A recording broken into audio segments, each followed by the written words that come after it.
you guys, Miss Susan here. So I was supposed to be doing this on YouTube Live, but they gave me the option to do live, and then when I went to do it, they told me that I was not eligible to do it. So here I am posting a story for you, and I am so sorry. But you know what? Moms and dads, we're going to work this out because I really do. I've listened to your comments, and I do agree that the talking and the background chatter noise is kind of difficult. So it would be best to do it with a venue where it is live and recorded. That way, I don't have to do the juggling with Facebook and Zoom at the same time anymore either. So I am going to work on it. But let me go ahead and I'm going to read a really quick story today just because this was a message to tell you I'm not allowed to go live for some reason. I guess they don't trust me. I don't know. But I do have a book that I wanted to share with them as well. So I'm going to go ahead and read it right quick. Where did it go? Oh no. Let's do, here it is. This one is actually, oh, here we go. This one is actually, it's about biomes. And I thought we would read it, and I'm just actually going to kind of go through a few of the facts in the book. It's a neat book, and I hope everyone's watched the biome lessons. But here we go. It's called Many Biomes, One Earth. Guys, are you ready? There's the picture. Remember what a biome is? I hope you do. Where do we live? Sounds like a simple question. Well, we live in a house, right? Or we live on a street, we live in a state, we live in the country, just like our work at school, where we have our special boxes that stack up on top of each other and give us our cosmic address. But each of us also lives in a natural home, a home that was here long before we were, and scientists have a name for that home. They are called biomes. Biomes can be on land, biomes can be in water.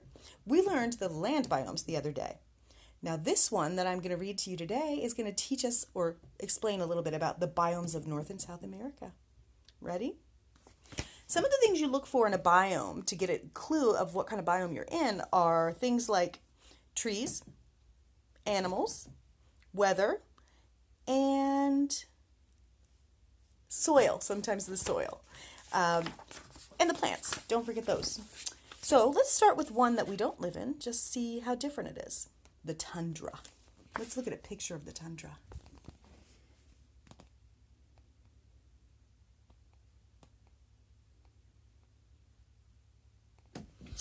If you like cold, and I mean cold weather, oh, you will like this biome. During the long, dark winter, the temperatures go so low, down to 70 degrees below zero. Lemmings survive by burrowing under the snow, and they gobble up buried plants. That shaggy white rock you're looking at is actually a polar bear. And she's got on special fur and a thick layer of fat to keep her snug. And when summer comes, the sun shines 24 hours a day. That's the whole day, you guys. The snow melts into shimmering ponds and streams. Geese and sandpipers migrate to feast on swarms of mosquitoes. Most visitors don't stay very long because in a few short weeks, winter throws its cloak over the tundra again and it drives them away for another long and cold season. I don't think I would be very suited for a tundra. What about, let's hear a little bit about, hold on. I think this one will be familiar. Look at this picture. The temperate deciduous forest.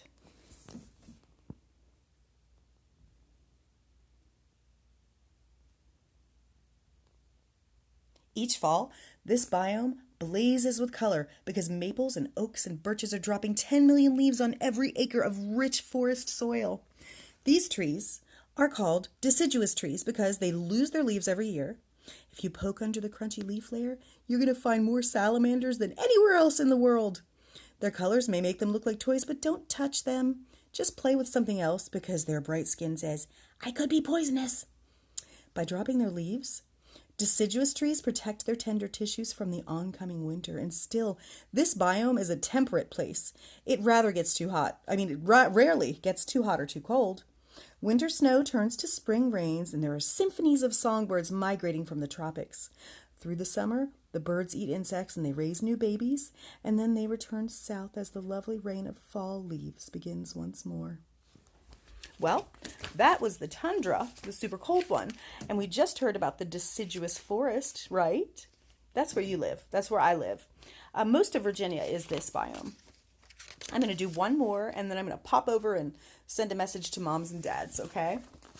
The other one I'd like to do today, and I'm going to send you guys some links on some follow-up on all three of these biomes. The other one I want to do today, because it's in stark contrast to a tundra in a lot of ways, and then in some ways not. This is called a temperate grassland, or a prairie. Temperate grassland is where the deer and the antelope play. In every direction, blue grama and buffalo grass stretch beyond the horizon.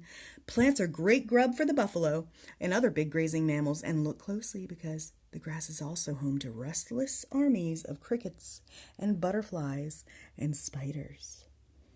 Only about 10 inches of rain fall on these grasslands each year, and the winds never cease. Prairie dogs, jumping mice, I've never seen those, and other rodents dig tunnels into the earth. Rattlesnakes and black-footed ferrets crawl into the cool, dark passages to hunt. In the tunnels, animals need less water than they do above ground because a tunnel is the best place to be when temperatures soar and summer lightning fires sweep across the prairie. That's a temperate grassland, or a prairie. Wow, I'm noticing a picture up here, look. I wonder what's that? What is this about? There's a lightning storm. Huh. That's interesting. And the clouds are kind of different looking too. So there we go. There are three. Today we heard about a temperate grassland or a prairie. I usually call it has a couple other names too. And we also learned about the tundra, and that's Arctic. And we learned about the temperate forest. Okay? So... wow, look at this part of the picture, guys. Who's in this hole? Hello, who's home? Squeak. I like that artwork. Okay, I'm looking forward to seeing you all very soon. I'm going to get in touch with YouTube and see what I can do about our live thing. Mom and Dad, I'll send a few things over to you by the end of the day on your link list about prairies and temperate forest and tundras, just making sure I had them all straight. And thanks for hanging in there with me. This is getting much smoother. I'm really enjoying my time with the kids and with you guys. So I'll see you soon, and take care. Bye-bye.